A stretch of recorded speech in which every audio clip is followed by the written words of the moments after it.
കൊല്ലാനും പിടിച്ചു പറിക്കാനൊന്നും പോയിട്ടില്ല. കാശുണ്ടാക്കാൻ പറ്റിയിട്ടില്ല. അതാണ് ഏറ്റവും വലിയ തെറ്റ്. നിൻ്റെ ഒരു 2000 രൂപ എടുക്കാൻ തോന്നും.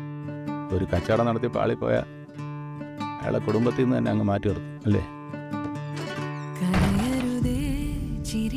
നിന്റെ അച്ഛനാ പ്രസവിക്കുന്ന എനിക്കൊന്നുമില്ല. നല്ല വിലയ്ക്ക് എടുക്കാൻ ആളുണ്ടായിരുന്നു. ഇനിയിപ്പോൾ എന്തായാലും നീ നോക്ക്. കുടുംബത്തിന്റെ കാര്യമൊന്നും പറയല്ലേ. അങ്ങനെ ഉണ്ടായിരുന്നെങ്കിൽ വല്ലോൻ്റെ പ്രസ്സിൽ അമ്മ ഈ പ്രായത്തിൽ പണിക്ക് പോകേണ്ട കാര്യം ഉണ്ടായിരുന്നില്ല. ആ ചെറുക്കൻ UK അമേരിക്കയിൽ എവിടെ കണ്ട് പഠിക്കാൻ പോകാൻ വേണ്ടി നിൽക്കണം. അമ്മ വീതം വിറ്റ് കിട്ടി കാശ് കൊടുത്തിട്ട് വേണം അവിടെ. അത്രയെങ്കിലും അവർ ചെയ്യുന്നുണ്ട്. ഇത്രയും കാലമായിട്ട് എന്തോ ചെയ്തു?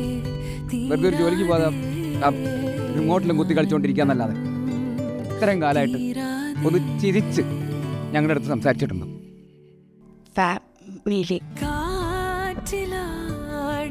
എല്ലാ സ്വന്തം ഇഷ്ടങ്ങളും സ്വന്തം ആഗ്രഹങ്ങളും സ്വന്തം സന്തോഷങ്ങളും സ്വന്തം കാര്യങ്ങൾ മാത്രം. എന്നിട്ട് ഇല്ലാത്ത കടം ഉണ്ടാക്കി എന്നെ ലോക്കാക്കി. അപ്പൊ പ്രസ് അവിടെ വെറുതെ നടക്കുന്നുണ്ടല്ലോ. ആർക്കെങ്കിലും എന്തെങ്കിലും ഒരു ഉപകാരം? പ്രസ് അവിടെ ഇല്ല. അത് വിൽക്കാനുള്ള ഏർപ്പാട് ഞാൻ ചെയ്തിട്ടുണ്ട്. അതിൻ്റെ കാശ് വെച്ച് എന്താണെന്ന് വെച്ചാൽ നിങ്ങൾ ചെയ്തു. ചിലർ അങ്ങനെയല്ല. ഓരോ ദിവസം രാവിലെ എഴുന്നേൽക്കുമ്പോൾ വിചാരിക്കും ഈ ശീലങ്ങളൊക്കെ മാറ്റണം. പക്ഷെ നടക്കില്ല.